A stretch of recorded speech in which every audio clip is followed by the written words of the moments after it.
Self-doubt, when it's healthy, motivates us to prepare more. It motivates us to research before the meeting. It motivates us to have more intensity towards our conversation or making sure that we raise our hand. Healthy self-doubt is something experienced by every high performer and high achiever that I know. It's unhealthy self-doubt or unhealthy imposter thoughts, the kind that paralyze us from speaking up or freeze us from doing the thing that we want to do. Those are the ones that we need to address. But healthy self-doubt, healthy awkwardness, these are all good things. Welcome to Leadership, the podcast where leadership meets real-world insights. In each episode, you can eavesdrop on exclusive conversations with top thought leaders, best-selling authors, and experts in leadership, communication, relationships, culture, and everything else that shapes your effectiveness in the workplace and in your personal life. Leadership is here for you. Now, here's our host, himself a seasoned coach and best-selling author, Dr. Roger Dean Duncan. Hello, everyone. Welcome to the Leadership Podcast. I've really been looking forward to this episode. My guest is Henna Pryor. She's a highly sought-after workplace performance expert, keynote speaker, and executive coach who's known for helping ambitious professionals boost their effectiveness by embracing the discomfort that often accompanies growth. Henna is author of the wonderfully readable book, Good Awkward. Its subtitle is How to Embrace the Embarrassing and Celebrate the Cringe to Become the Bravest You. Henna flips the script on awkwardness and shows how those uncomfortable, cringe-worthy moments can actually be powerful catalysts for personal and professional success. Her work has been featured in Forbes, The Washington Post, Fast Company, and other leading media outlets. She brings a dynamic mix of neuroscience, humor, and actionable strategies to every conversation. And she's here to share how we can all reframe awkwardness as a strength, not a setback. Henna Pryor, welcome to Leadership. Thank you for having me. And from now on, I'm going to tell people my book is wonderfully readable, per Roger. I love that. If they read it, they'll discover for themselves. I love that. Now, Henna, you cite a study that you led showing that 30% of employees would rather scrub a toilet than ask for help. What in the world is going on? Yeah, the through line of this study, what we wanted to explore was a term that I use called social muscle atrophy, which is, we believe that strengths of all kinds can be strengthened and made stronger through practice, through repetition. And our social skills are no different than our mental skills and our physical skills. So this began with the pandemic. This began decades before the pandemic, but it accelerated during the pandemic. Technology has played a part in this, but we have seen our social skills on a decline. The strength of them is on a decline. And so what that horrible but not surprising statistic tells us is that there's a real issue here that we need to solve for, and that has to do with our awkward tolerance, the way that we address social skills in the workplace and in our personal lives, and frankly, having an action plan for what we do about that. We cannot afford for these very human skills to atrophy and fall into neglect. We see that all around us, I think. Yeah, I think you see it across generations. I feel it's very easy. I'm a 40-something mother of 2 teenage children. And so it's very easy for folks to say, the new generation, they're always on their phones. They don't talk to each other. Well, I hate to break it to you. I see this across generations. I see people finding a lot of comfort in their aloneness.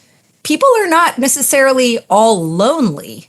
If they were lonely, their brains would encourage them to do something about it. In fact, what we're seeing is people who are very comfortable in their aloneness.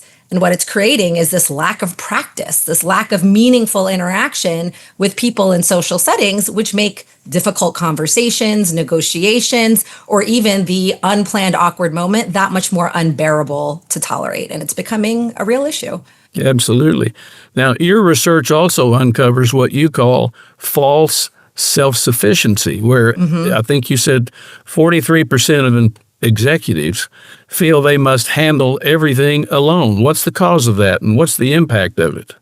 Yeah, so self-sufficiency, as you described, is this idea that we think we should go it alone or that we can go alone without help. And so what really has contributed to that is that leaders increasingly are falling into this false belief that they should know it all and they should have all the answers. It becomes an exercise in preserving whatever existing gains they've made, right? Their gains in reputation, their gains in expertise.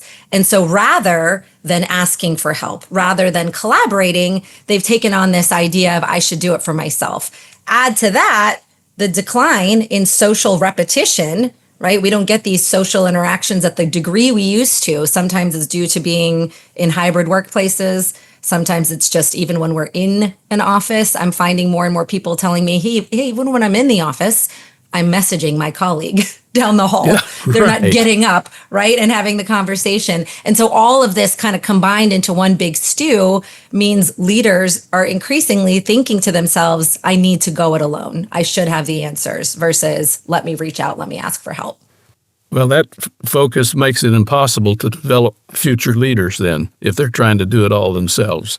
Correct. I mean, it's doing it all themselves or at least trying very desperately to hold on to the perception that they don't require help or they don't Right. require collaboration. Even if they could do it, they don't want people to think they need it or that they want it. And so it's a little bit of a dissonance there. Yes. What's the difference between being awkward and being inept? This is so important to me because too often I hear people use those terms interchangeably. And by definition, they couldn't be more different. So awkwardness is a social emotion of discomfort. So you feel uncomfortable, yes, but it's a bit more specific than that. It's a social emotion, meaning we don't tend to feel awkward when we're by ourselves. If you've tripped over your own 2 feet or you've mispronounced a name in preparation for a presentation, but no one was there to see you or hear you, we don't typically feel awkward. It is a social emotion, but most importantly, it is a momentary feeling. There's no such thing as an objectively awkward person.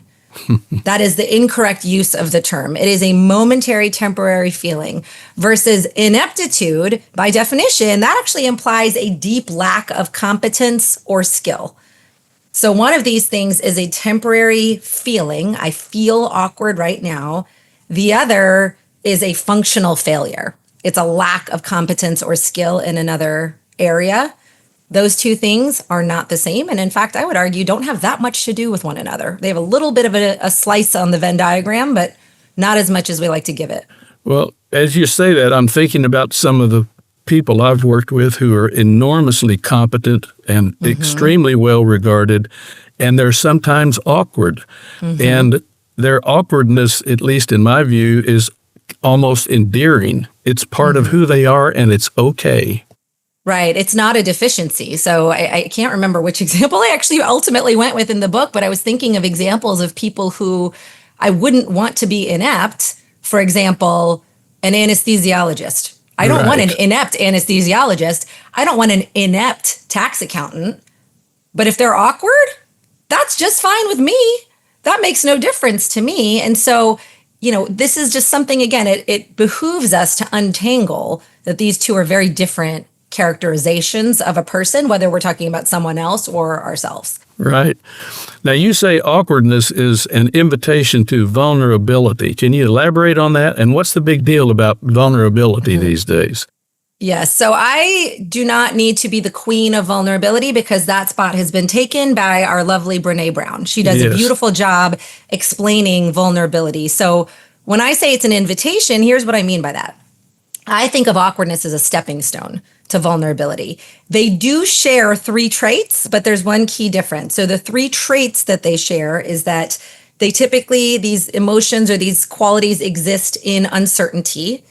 They also exist when we are in risk. Either we've taken a risk or we find ourselves in a risk-taking moment. And lastly, and this is where they're slightly different, is there's a degree of emotional exposure. Meaning, again, that social emotion of discomfort. People are seeing something from us. The difference here is that vulnerability is much higher on the degree of emotional exposure. We're generally being a bit more, I'm really having a tough time with this. This is really eating at me. I'm struggling. I think of awkwardness as almost the pregame to vulnerability. It's that lower stakes discomfort?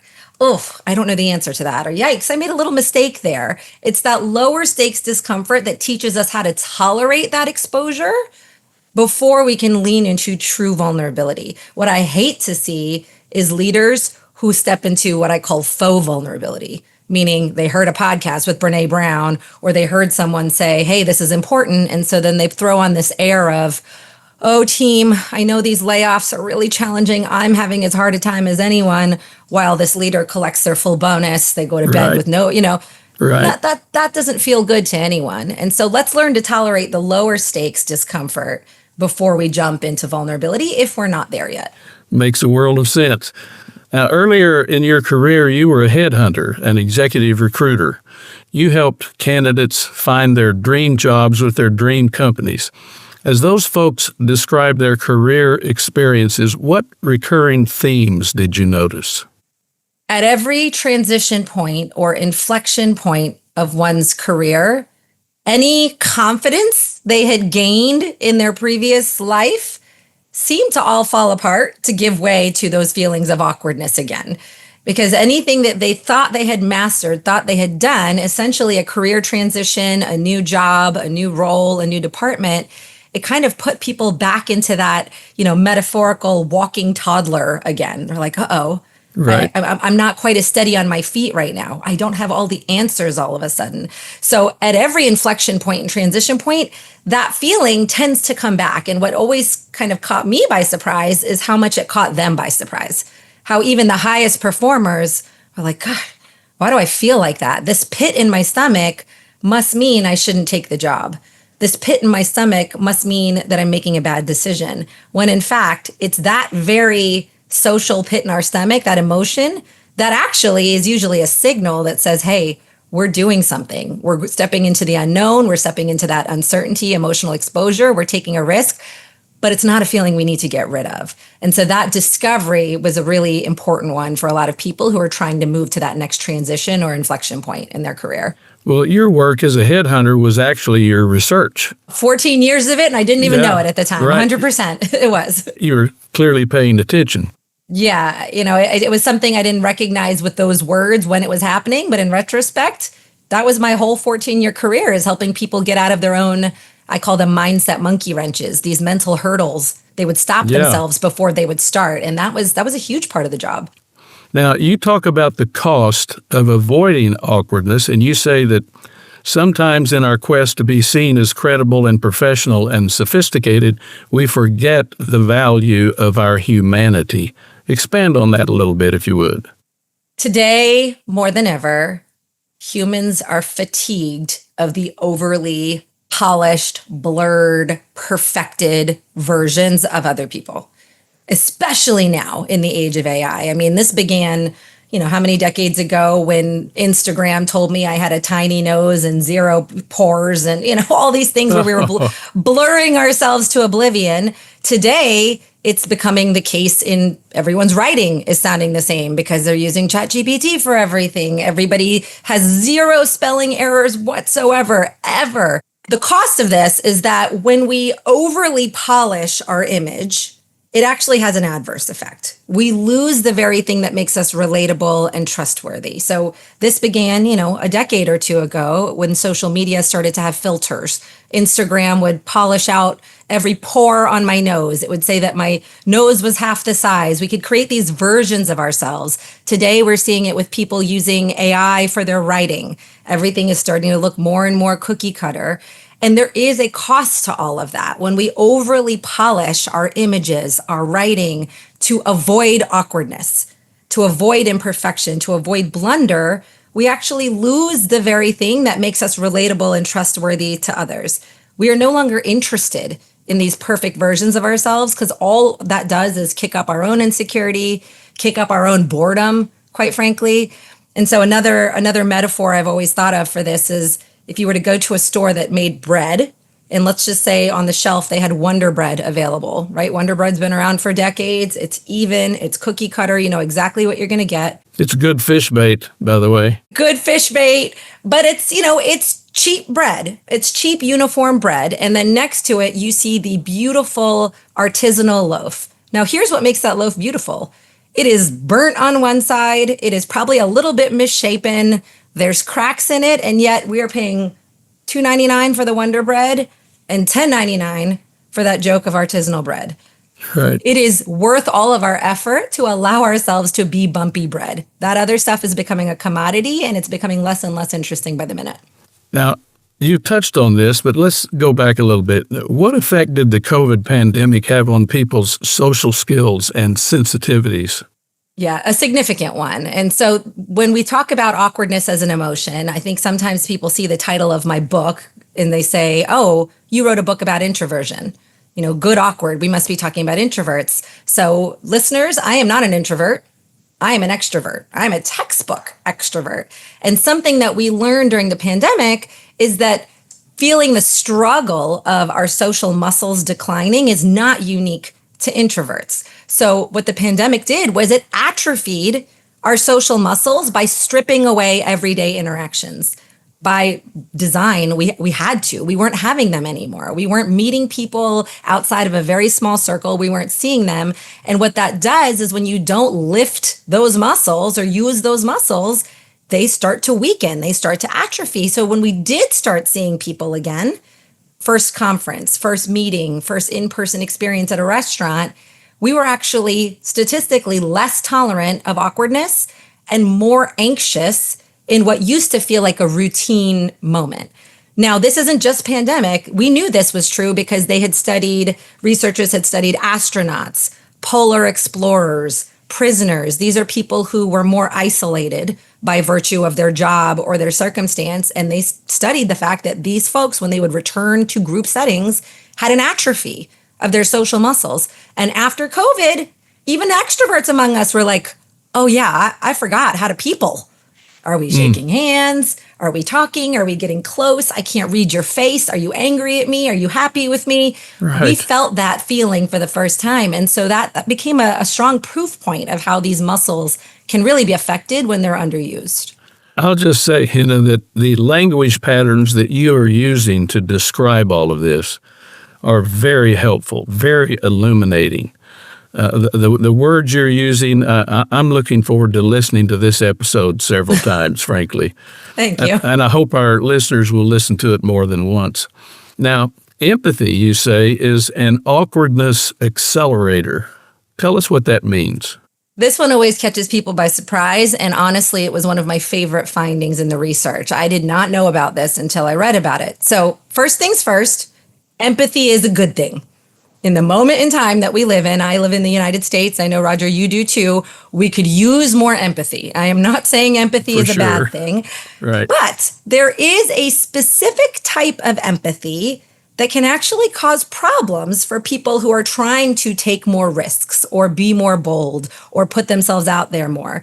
And it's called EEE. It's a phenomenon referred to as easily empathetically embarrassed. Another term for it is vicarious embarrassment or secondhand embarrassment.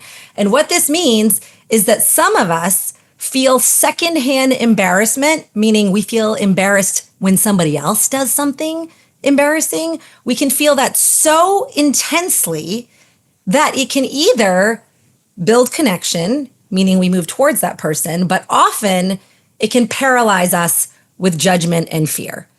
Meaning somebody else, let's say, gets up to speak at a podium, they mispronounce someone's name, and even though we're not the one speaking at the podium, we cannot help but feel every ounce of that embarrassment on their behalf. We want to crawl underneath the chair. We cannot handle it. We cannot tolerate it. Why is that a problem in excess? Because number one, they may not even be feeling it. So why are you taking that on? And number two, if you are so easily empathetically embarrassed for someone else, it is going to make it very hard for you to take chances yourself. For you to put yourself out there yourself. The teenagers, everything they call, again, I have two teenagers, they call everything cringe. Everybody's cringe. Everything's cringe. Well, you know what cringe means? That means someone over there is doing something that is different than everyone else. So I teach my kids, please be cringe regularly. If that means you're standing out when everyone else is desperately trying to blend in, then I'd like you to become excited about cringe. This is not a bad thing. Right. Now, in managing moments of awkwardness, what's the role of the stories that we tell ourselves, and how can we reframe our stories so they're more helpful to us? Yeah, this has everything to do with our internal narratives. So when it comes to most emotions that have a little bit of a grip on how we walk through the world, whether we realize it or not, we are telling ourselves an internal story about that experience. So sometimes it happens in lightning speed. Sometimes we hold that story into the shower, into the car, that experience that we just had. And it's whether we tell that story as a story of shame or a story of growth that really dictates how we take action in the future. So if we have an embarrassing or awkward moment, let's say we misspoke in a meeting and someone says, Henna, we talked about that already. Weren't you listening? And I'm mortified with shame, right? I'm embarrassed. Now, it's what I do next. That can happen. No judgment. Sure. If that's an embarrassing, that's human. But it's, am I allowing myself to get hooked by that awkwardness or that embarrassment? Or can I tell myself a different story? So is the story, oh my God, Henna, you idiot. I can't believe you did that. You should never speak up in a meeting again. Or can I intentionally take a pause after that meeting and say to myself, didn't go the way you wanted it to, but you spoke up in that meeting, which is something that you don't normally do.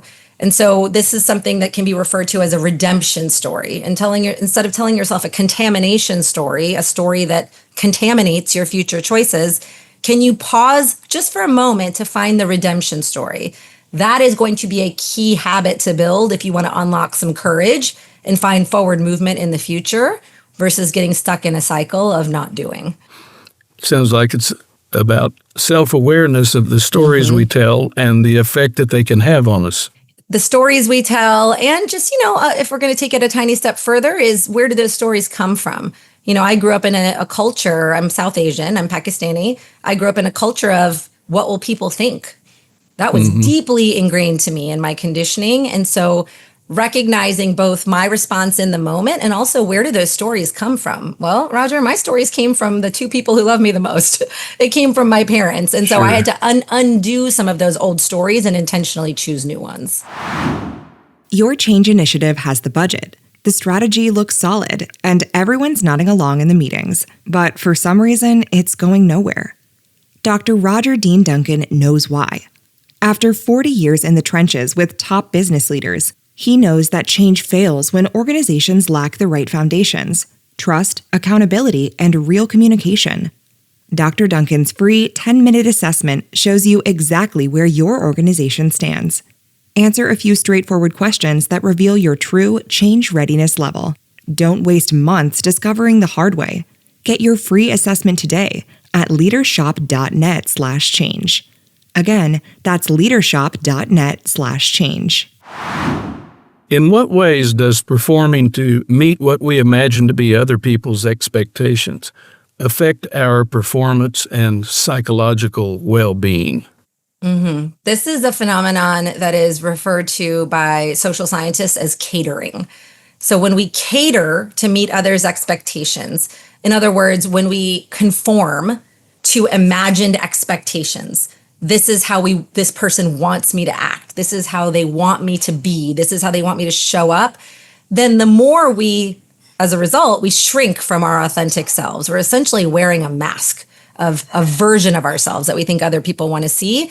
And ultimately, the cost of that is it erodes our confidence because it takes a lot of energy to wear a mask around all day. It takes a lot of energy to be someone we're not. And ultimately, that version blocks the risk-taking that growth demands. If we're constantly trying to meet somebody else's expectations, then we're staying in a very narrow path of what success looks like. And that gives us pretty much no freedom to try something that might be within our value system or try something that excites us.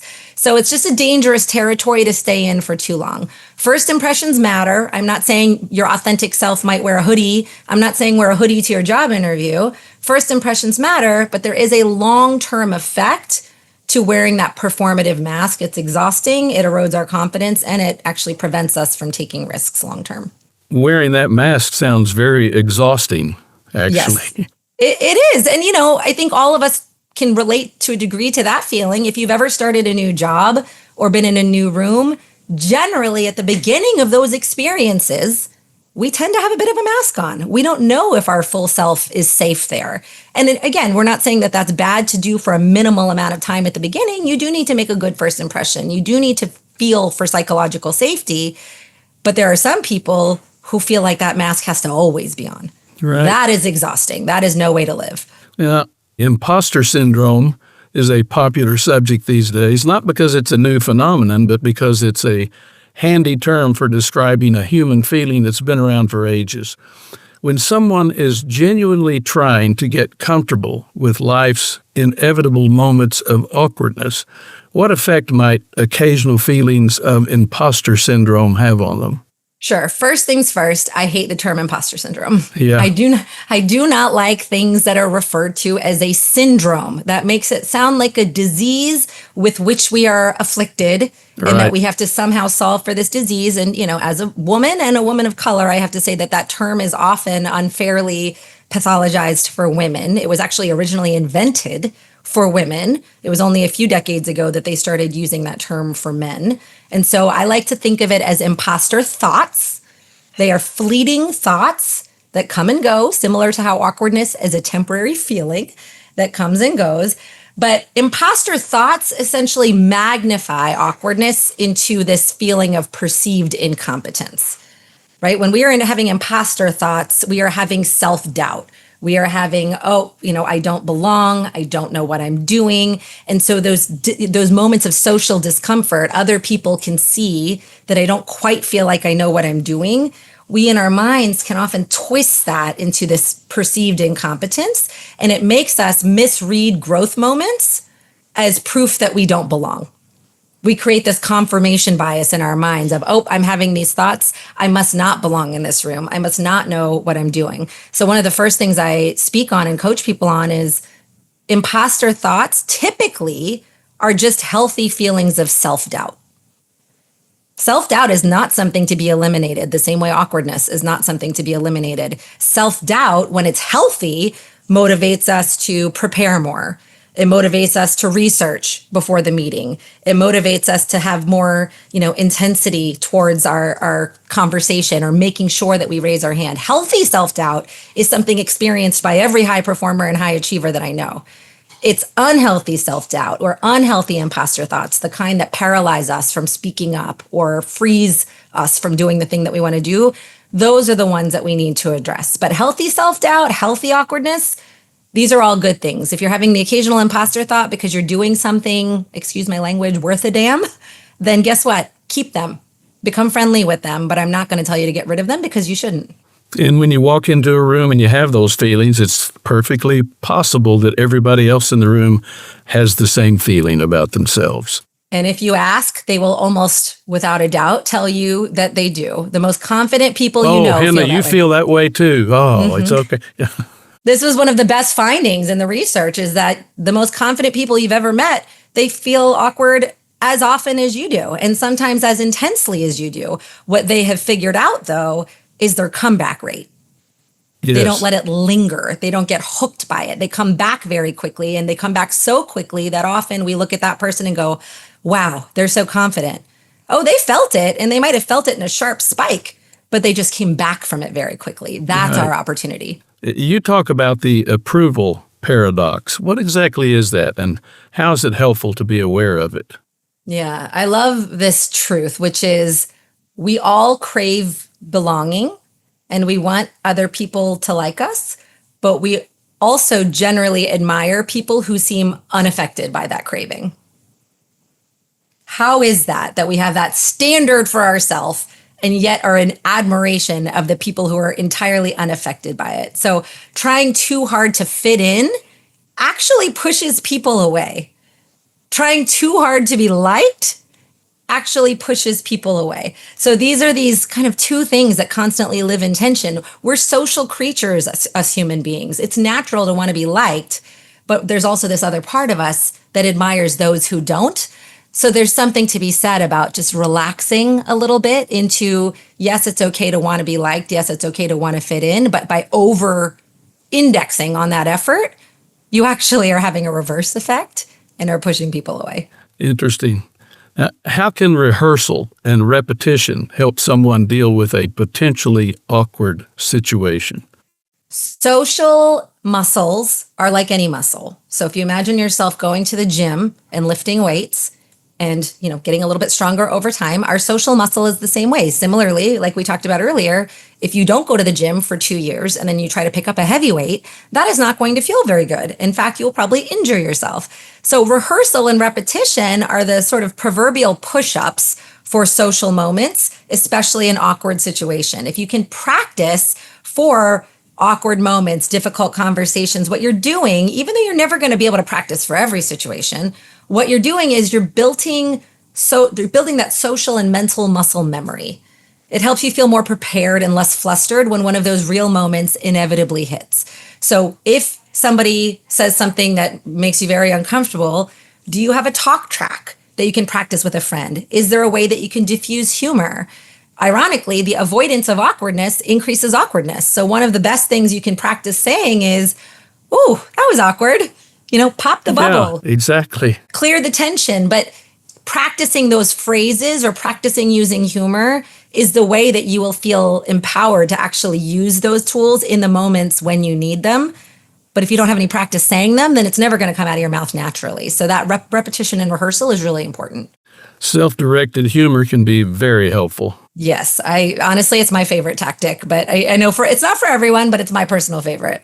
Now, in our age of Zoom and other communication platforms, what good awkward suggestions do you have for people who conduct most of their meetings remotely? I mean, we still see them all the time. Years after the pandemic, some of us are talking and we're still on mute, right? Somebody's dog runs through the background. The child is home on summer vacation now and tugging at the pants sleeve. My best advice is name it early. Name the weirdness out loud. Invite imperfection early. Hey, Roger, truth, my kids are in the kitchen right now. I told them, please don't get on the internet because it's going to mess up my signal for this podcast.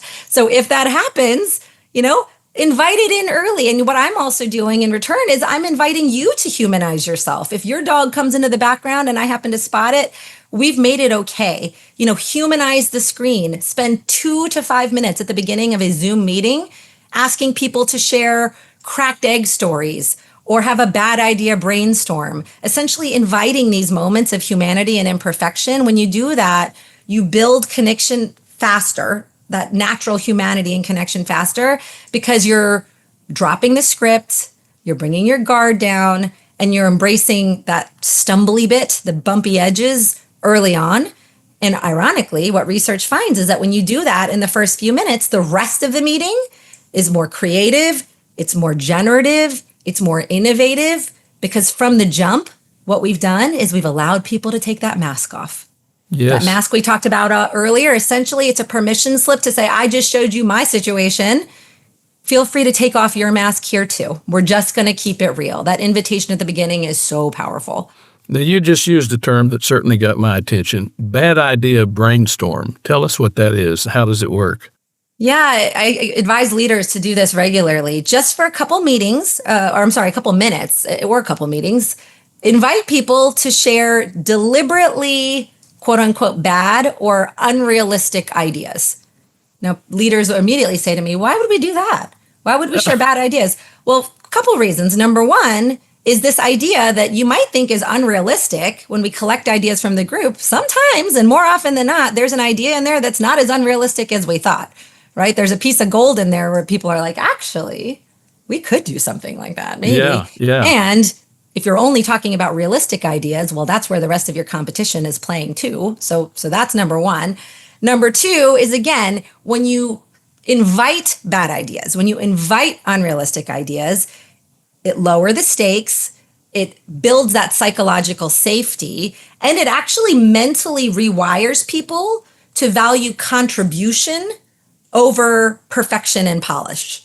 Meaning you're going to spark more of that creativity. You're going to spark less self-editing from the start because, again, people's guards have come down. So if you want the rest of the meeting to be full of innovation, creativity, brainstorming, ideation, these are the types of things that you want to prime. So in mental psychology, they call it social priming.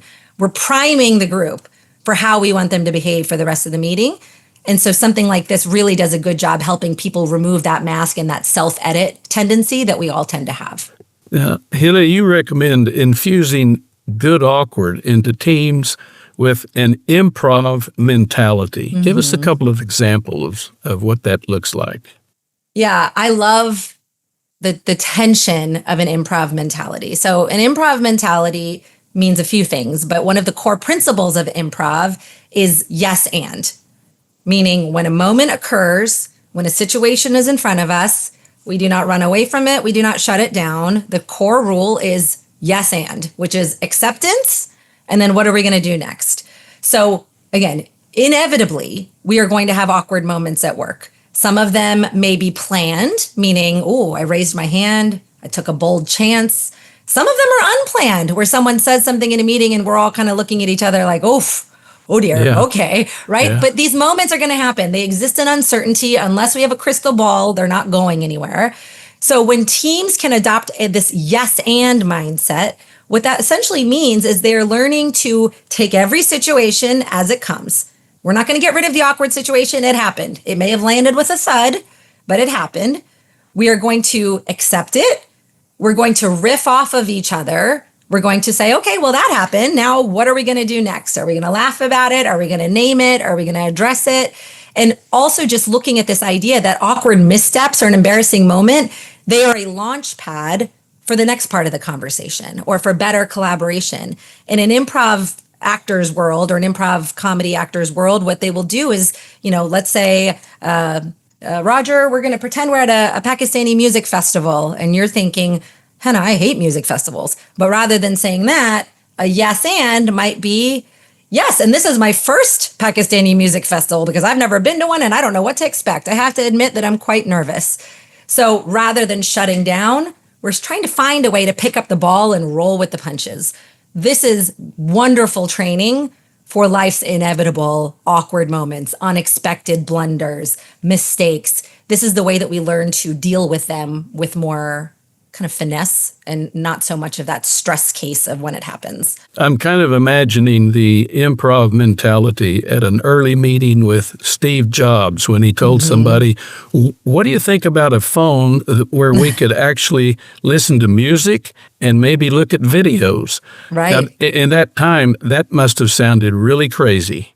Yes. Steve Jobs was actually one of the most prolific, I don't know if he called it this. I think he had a different name for it, but he was one of the most prolific believers in bad idea brainstorms. Yes. Just throw out crazy stuff, everyone. I don't care if it's doable. I don't care if it's expensive.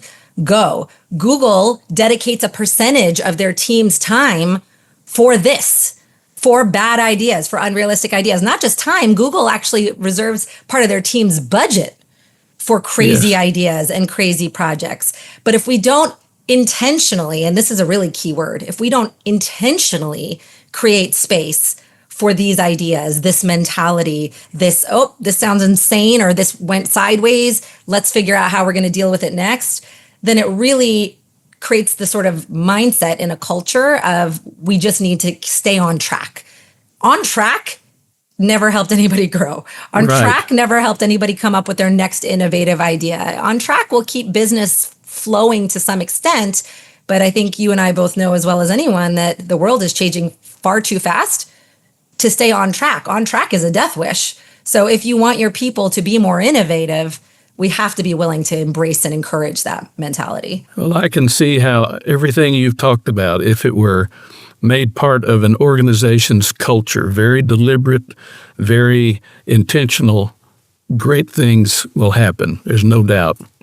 Yeah. Now, Henna, what question do you wish I had asked but didn't, and how would you respond?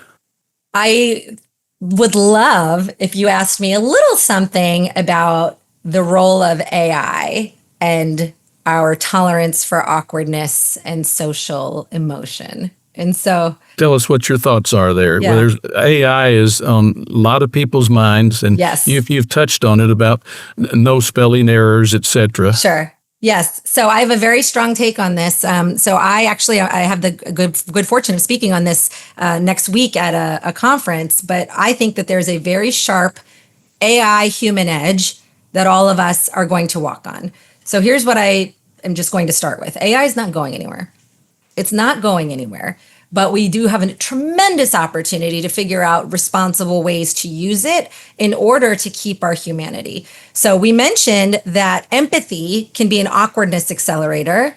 Now, here's a sort of interesting flip side when it comes to technology. I think AI can absolutely become a distraction, right? People, rather than connecting with each other, are using it as companions. They're using it as therapists. They're using it to write an email rather than thinking, about it from the heart. Those are use cases that I think absolutely take away from human connection and relatability and authenticity. That said, I believe strongly that AI can actually be a huge accelerant to these things for folks who would like to improve their relationships with certain people. So this week I was in California with LinkedIn, and the two areas we're exploring is AI and interpersonal skills and AI and influence. And so there are some really interesting questions that you can ask AI to actually accelerate your connection with someone. So just one tactical example for you. Let's say you are trying to pitch an idea to an investor group or pitch an idea to your team, and you're trying to get their buy-in. So you can go into AI, you can write out the details of your idea, and then you can prompt it with something like this. Now, please make suggestions for how you would edit this pitch or change this pitch for these three groups. A group that is highly financially motivated, a group that is highly emotional and trusts their gut instinct, and a group that is easily distracted. And then see what it comes up with. Again, when we're using it that way, what we're doing is not removing our connection. We're actually accelerating a path to better understanding. It's a way to engineer some perspective and some empathy, because typically otherwise we're just coming from our own perspective. If I'm financially motivated, I can't help but making my ideas financially motivated. It's my default wiring. So we can use AI in ways to really help us access a wider perspective set that I think is a really exciting opportunity for connection if used responsibly and if used wisely. And that is really key. I've used it in exactly the way you just described, and it's been very helpful. And by the way, I noticed that when you were talking about asking an AI app, I use ChatGPT typically. Mm-hmm. You use the word please as though you're talking to a human. I do. I do it to my Alexa too, and my Siri. I do the same thing, and it's just like, well, help me out. Thank you very much. Yeah. So, well, what's funny, Roger, is I recognize fully that that's not necessary, and I believe that repetition creates neural wiring. It's not even I believe. Scientifically, repetition builds neural connection. It builds neural wiring. And I want to be the person who defaults to please. I want that to be my autopilot for whether I'm talking to a person, whether I'm writing in an email, whether I'm talking to AI. And the more I am who I am in all places, it reinforces the identity that I want to have. So are those additional characters adding anything to the quality of my response? No, but I do believe that they are adding something to the quality of the identity that I want to hold. And so I'm going to keep doing it. Well, thank you so much, Henna. You are delightful to talk with. And let me tell you, the next time I feel awkward, I'm going to think about you, I'm going to smile, and I'm just going to embrace the cringe of my awkwardness. There's no greater compliment. It's going to be okay. To learn more about Henna and her work, go to prioritygroup.com. That's priority, PRYORITY group.com. And to grab a free copy of my book, Change Friendly Leadership, go to changefriendly.com. That's changefriendly.com. In other episodes of Leadership, I share my exclusive conversations with top thought leaders who offer smart tips to boost your effectiveness in both your professional and personal life. My guests include superstars like Stephen M. R. Covey, Liz Wiseman, Doug Conant, Heather Younger, Marshall Goldsmith, Amy Edmondson, Bill George, Jessica Chin, Guy Kawasaki, Dana Perino, David Ulrich, and many others who have insightful things to say that you can put to good use immediately. Be sure to subscribe to our podcast so you can stay informed on what's coming your way. You can also listen to past episodes. Trust me, folks, you don't want to miss any of our guests. Thanks again for joining us. Until next time, stay safe, be happy, and spread good cheer wherever you go. For Leadership, I'm Roger Dean Duncan.